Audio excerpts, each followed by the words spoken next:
Part 2.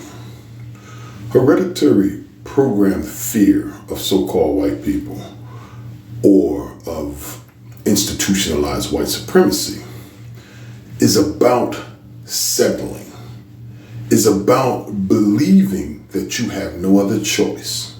Consider the Red South in places like South Carolina, where water in apartment buildings are supposed to be a part of the amenities that is included in the apartment.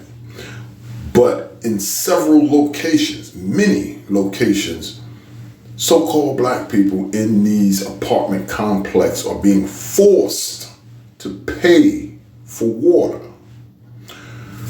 Consider also, back in the day, the so-called Great Migration, when so-called black people were migrating to the north for the better jobs and better opportunities for them and their children. And they came across apartments that were being rented out by the Jewish mafia. 2-bedroom apartment was reconditioned to be a 4-bedroom apartment.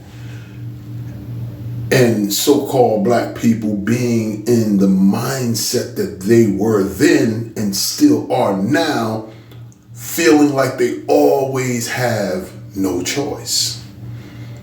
So they settle for poor conditions, settle for lack of service, settle for lack of government, settle for the conditions of which they live under, believing in their minds that, oh well, that's just the way that it is.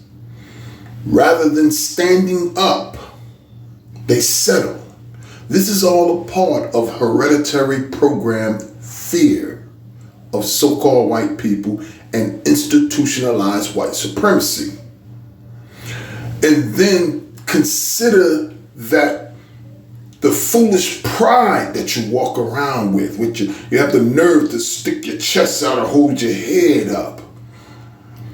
In pride, as you walk through impoverished, destitute, degraded conditions of your community, of your own home, of your own self. You walk around with foolish pride like, oh well, because you're afraid to challenge, afraid to stand up, afraid to say no.